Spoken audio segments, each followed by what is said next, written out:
Good morning everyone. बच्चों, class 10th आपका हमने पहला टॉपिक कवर किया था non metallic character and chemical reactivity. आज हम आपका टॉपिक करेंगे इलेक्ट्रोनेगेटिविटी। सो बच्चों, क्या होती है electronegativity?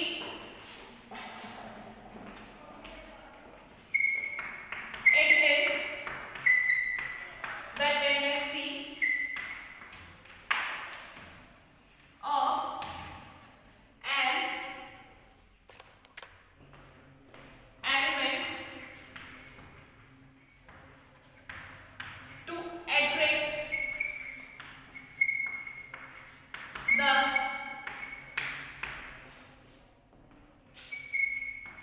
shared pair of electrons in the covalently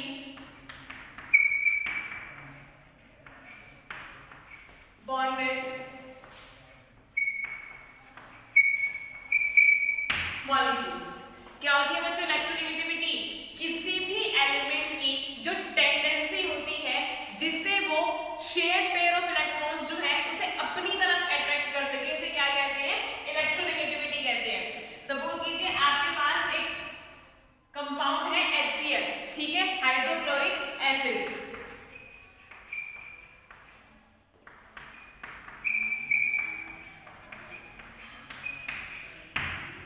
आपको पता है ये जो मॉलिक्यूल है इसमें कौन कौन से एटम होते हैं? एक तो हाइड्रोजन होता है, दूसरा क्या होता है?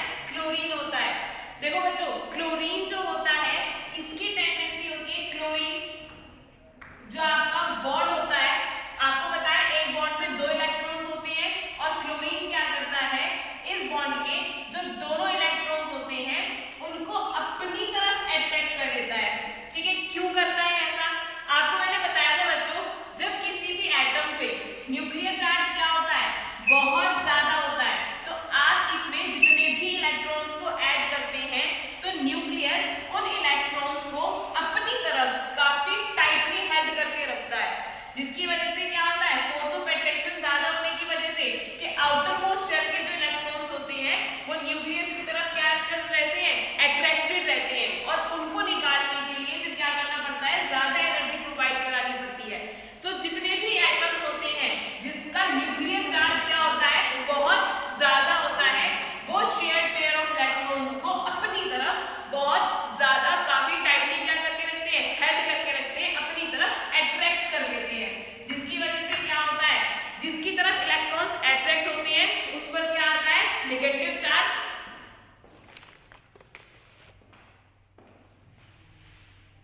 जिसकी तरफ इलेक्ट्रॉन अट्रैक्टेड होते हैं उस पर क्या आता है, नेगेटिव चार्ज, और जिससे इलेक्ट्रॉन्स क्या करते हैं, दूर जाते हैं, उस पर क्या आता है, पॉजिटिव चार्ज। तो यहाँ पर क्या हो रहा है बच्चों, जो आपका शेयर्ड पेयर ऑफ इलेक्ट्रॉन्स है किसकी तरफ अट्रैक्ट हो रहे हैं, क्लोरीन की तरफ। तो क्लोरीन की तरफ अट्रैक्ट हो रहे हैं तो क्लोरीन पर क्या आएगा, नेगेटिव चार्ज, और हाइड्रोजन पर क्या आएगा, पॉजिटिव चार्ज।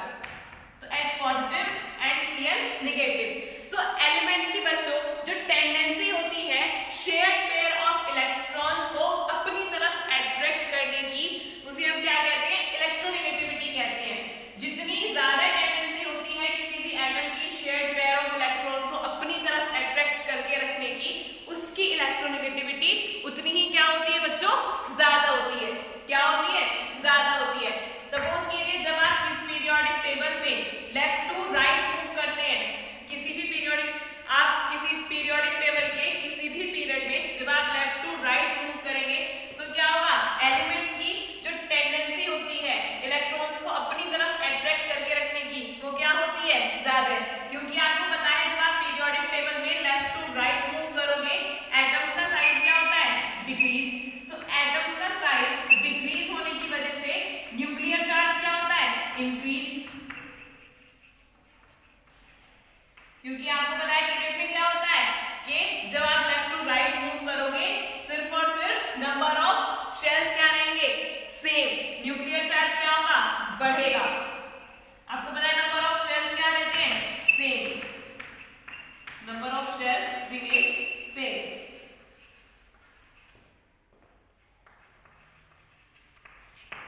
तो जितने भी इलेक्ट्रॉन्स होते हैं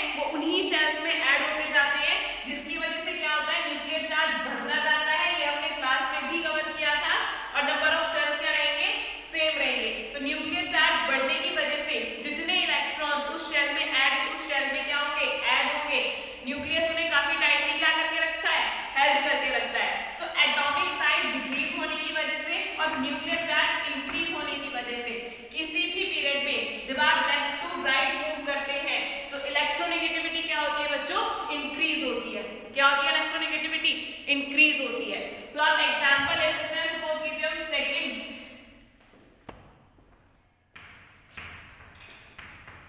पीरियड का एग्जांपल लेते हैं। Lithium, beryllium, boron, carbon, nitrogen, oxygen and fluorine. तो जब आप लेफ्ट टू राइट मूव कर रहे हो तो क्या होता है, एटॉमिक साइज डिक्रीज हो रहा है और न्यूक्लियर चार्ज इंक्रीज हो रहा है। सो जो इलेक्ट्रोनेगेटिविटी है वो क्या होगी बच्चों, लेफ्ट टू राइट इंक्रीज होगी। सो फ्लोरीन की इलेक्ट्रोनेगेटिविटी सबसे ज्यादा है, इसके बाद oxygen, then nitrogen, then carbon, after that boron, फिर beryllium and then lithium. So किसी भी पीरियड में जब आप लेफ्ट टू राइट मूव करते हैं, आप रीजन भी लिखेंगे इसका, the electronegativity increase in period when we move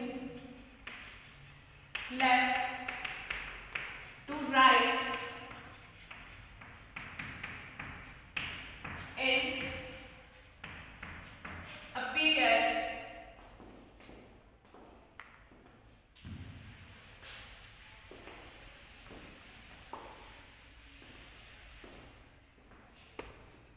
the electronegativity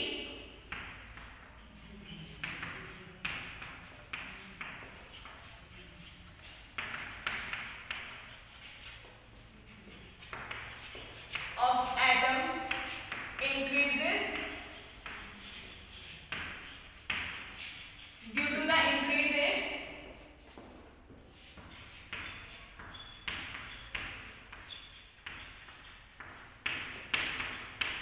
nuclear charge।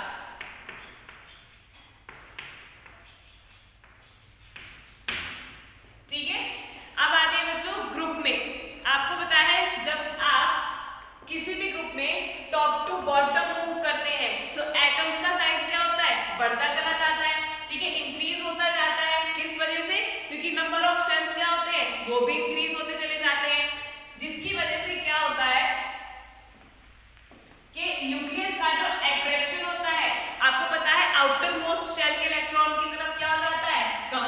So nucleus का अट्रैक्शन आउटर मोस्ट शेल के इलेक्ट्रॉन्स की तरफ कम होने की वजह से जो शेयर्ड पेयर ऑफ इलेक्ट्रॉन्स हैं, यानी कि जो इलेक्ट्रॉन्स हैं जो आउटर मोस्ट शेल में क्या हो रहे हैं, ऐड हो रहे हैं, फोर्स ऑफ अट्रैक्शन न्यूक्लियस और इन आउटर मोस्ट शेल के इलेक्ट्रॉन्स के बीच क्या होता है, कम। और न्यूक्लियस उन आउटर मोस्ट शेल के इलेक्ट्रॉन्स को टाइटली हेल्ड करके नहीं रख पाता, जिसकी वजह से क्या होती है, इलेक्ट्रोनेगेटिविटी डिक्रीज होती जाती है।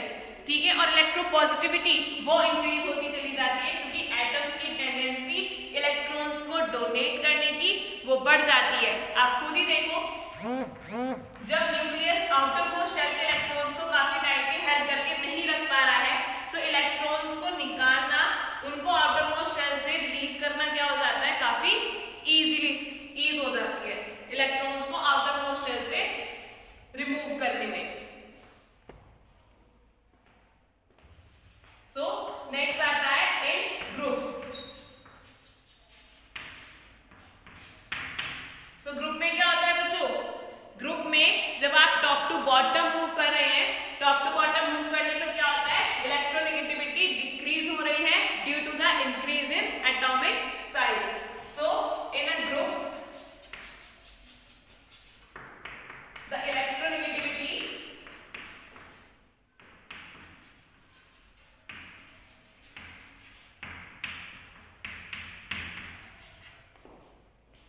of elements decreases or decrease due to the increase in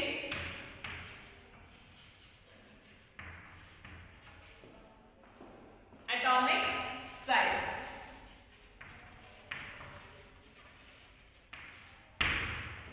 example ले सकते हैं हैलोजेंस का।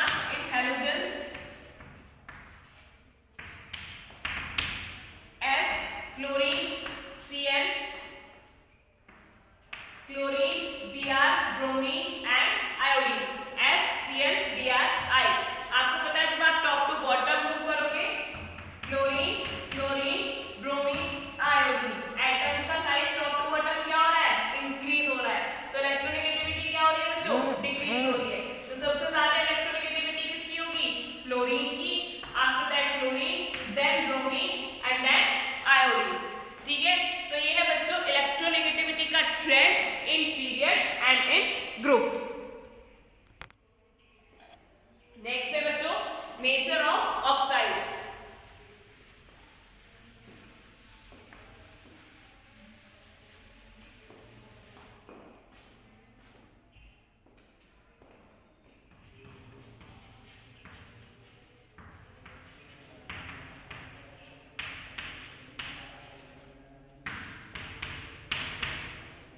Nature of oxides. बच्चों जो मेटल्स होती हैं आपको पता है पीरियोडिक टेबल में एक्सट्रीमली लेफ्ट क्या प्रेजेंट होते हैं, मेटल्स, एंड एक्सट्रीमली राइट क्या प्रेजेंट होती हैं, नॉन मेटल्स। सो नॉन मेटल्स के जो ऑक्साइड्स होते हैं, मेटल्स के ऑक्साइड बच्चों एसिडिक होते हैं नेचर में,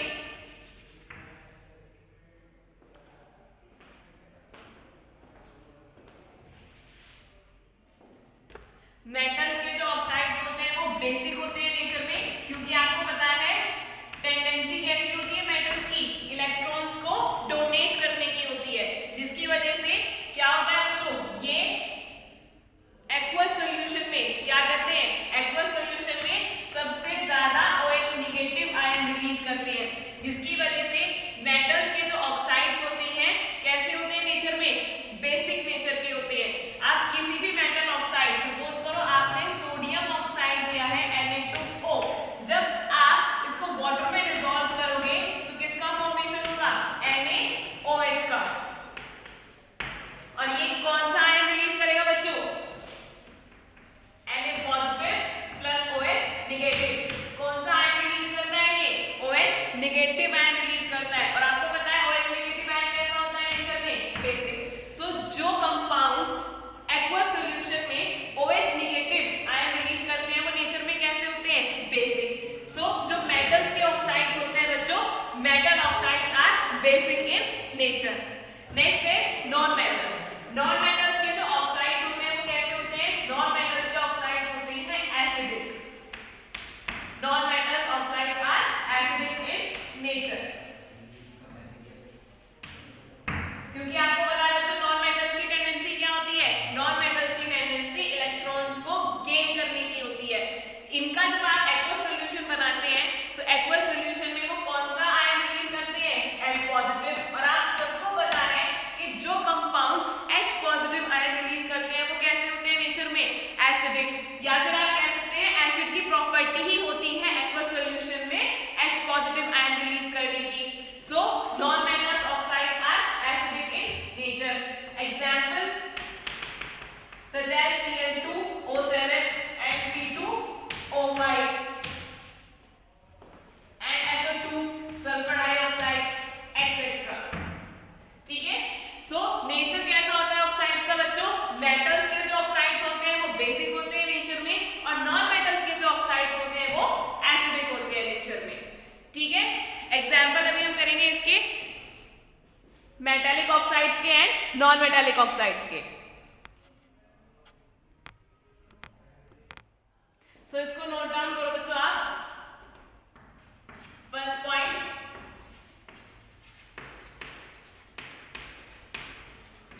metal oxides are acidic in nature,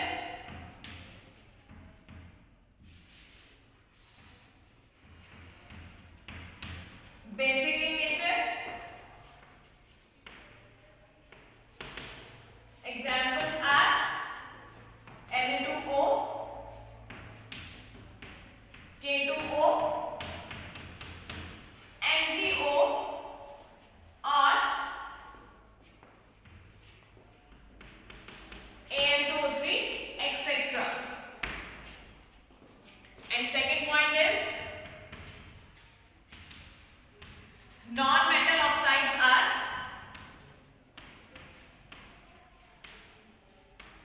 acidic in nature,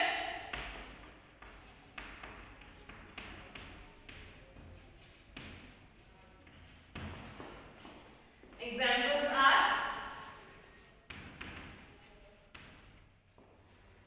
Cl2O7, SO2, P2O5 etcetera. अब बात करते हैं बच्चों इनकी रिएक्टिविटी की। आपको पता है जो रिएक्टिविटी होती है मेटल ऑक्साइड्स की, डाउन टू द ग्रुप जाने पे क्या होगी, इंक्रीज। क्यों, क्योंकि मेटल की जो टेंडेंसी होती है टॉप टू बॉटम मूव करने पे, इलेक्ट्रॉन्स को डोनेट करने की, वो क्या होती है, इंक्रीज हो जाती है, जिसकी वजह से मेटल ऑक्साइड्स की reactivity down to the group क्या होगी, इंक्रीज। लेकिन जो नॉन मेटल ऑक्साइड्स होते हैं, आपको पता है नॉन मेटल्स की टेंडेंसी कैसी होती है, इलेक्ट्रॉन्स को गेन करने की, और जब भी आप टॉप टू बॉटम मूव करते हैं मेटल्स की या फिर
because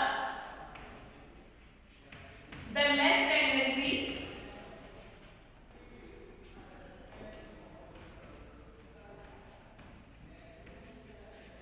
of elements to gain electrons. ठीक है, जो केमिकल रिएक्टिविटी होती है मेटल ऑक्साइड्स की क्या होती है, इंक्रीज होती है डाउन इन अ ग्रुप. किस वजह से, क्योंकि जो एलिमेंट्स की टेंडेंसी होती है इलेक्ट्रॉन्स को डोनेट करने की, जब भी आप टॉप टू बॉटम मूव करते हैं किसी भी ग्रुप में, क्या होती है, इंक्रीज. और जो केमिकल रिएक्टिविटी होती है बच्चों नॉन मेटल ऑक्साइड्स की क्या होती है, डिक्रीज होती है जब भी आप टॉप टू बॉटम मूव करते हैं किसी भी ग्रुप में, क्योंकि आपको पता है जो एलिमेंट्स की टेंडेंसी होती है इलेक्ट्रॉन्स को गेन करने की, जब भी आप किसी भी ग्रुप में टॉप टू बॉटम मूव करते हैं क्या हो जाती है, कम. सो ये था बच्चों इलेक्ट्रोनेगेटिविटी और नेचर ऑफ ऑक्साइड्स. ये आपका चैप्टर कंप्लीट हो चुका है. अब आप इसकी जो एनसीईआरटी से आपको एक्सरसाइज दी गई है, एनसीईआरटी से आप पहले कार्बन एंड इट्स कंपाउंड की आप एक्सरसाइज को कंप्लीट करेंगे जो एनसीईआरटी में आपको दी गई है. ये आपका चैप्टर कंप्लीट हो गया है. इसको आप रिवीजन करोगे और इसके नोट्स कंप्लीट करोगे. ठीक है.